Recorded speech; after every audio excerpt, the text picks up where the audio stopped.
this trunk has a lot of deadwood. That's because old branches were cut off to develop this big trunk. On the lower trunk there's a little bit of moss. I have not been keeping it all that clean over the season. So what I'm going to do in this video is I'm going to show you how to prepare this tree for winter. It is the end of summer. Fall is arriving, it's humid, it's cool, and the trees are slowly starting to show that they are done for the year. This is the time to look at deadwood. How do you treat deadwood, and how do you make sure that in spring you still have deadwood and not mushwood? This is a Prunus mume. This will flower somewhere around January or February, maybe March of this year. What you see, the leaves, they're all curled up, which is a really good sign. It is not a bad sign. This is a sign that there is a flower bud developing here at the branch where the leaf is attached. In general, deciduous trees don't have deadwood. That being said, cherries are one of the exceptions.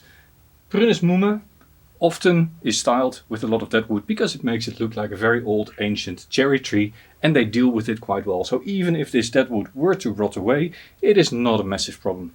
That being said, I do like to keep it here, so I'm going to treat it. First of all, what I'm going to do is I'm going to take tweezers and a little brush, and I'm going to remove all these little bits and pieces of moss from the trunk.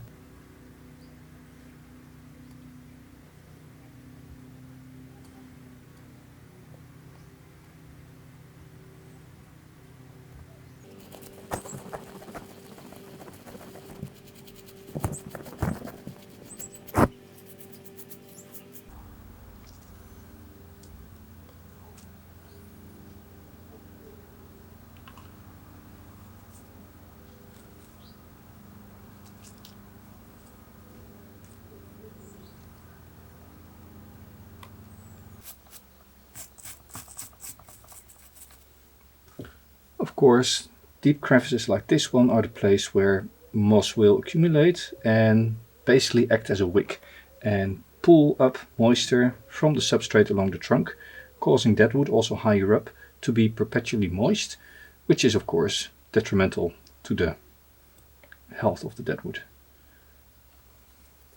Now, I never get everything off in one go, but that's not important. It's the aim is to get it as clean as possible, and maybe in a couple of weeks time I'll revisit this tree, and any small slivers that have come up, I'll remove them.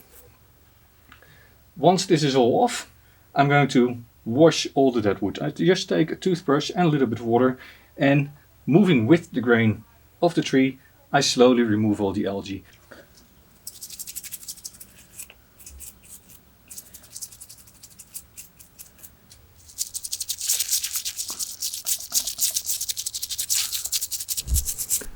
As you are brushing, every once in a while, wash off the dirt and grime that comes off.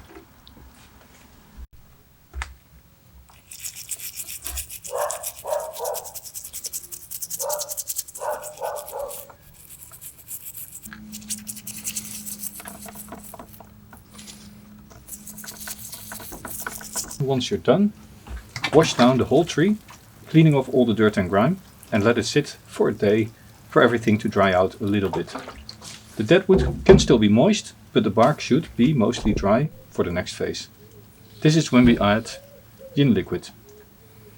After removing all this moss from the trunk, I'm going to treat it against new moss, because over winter these just sit in a dark corner of my garden and moss will develop very quickly, particularly because I can't get all these little slivers off.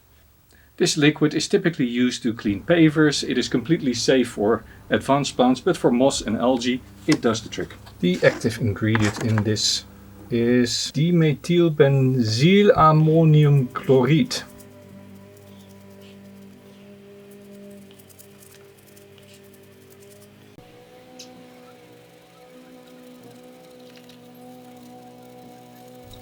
This protects the moss and algae from growing for the next 3 to 6 months, keeping the trunk clean over winter.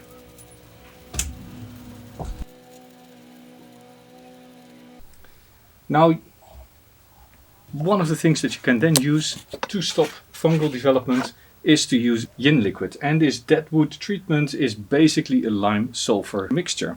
This lime sulfur mixture you just brush onto the Deadwood, and over time it will go from this bright yellow to a more bright white. If you don't like it all that bright white, you can add a little bit of black ink and you get a more grey tone. Now, before you start adding the lime sulfur to the Deadwood, it's always a good idea to make sure the rest of the bark is fairly dry, because otherwise you get lots and lots of runners on this tree. Now, if you are using black ink as well, then it's always a good idea to add the black ink to the deeper areas of the wood. And the tips of the Deadwood, you don't add it. This is very dark. This is going to be nearly black in the end, but that is what I want. And here I'll just add a bit of black. And now with the white on it, creates a nice darkened Deadwood.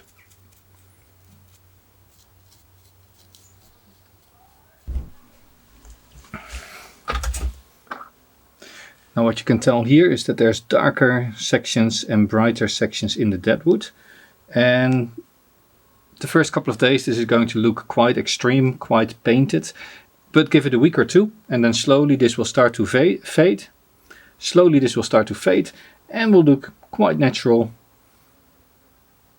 At this point in time I could also decide to wire some of these branches out, because there has been quite a bit of growth. But as you can tell, the leaves are still quite brittle.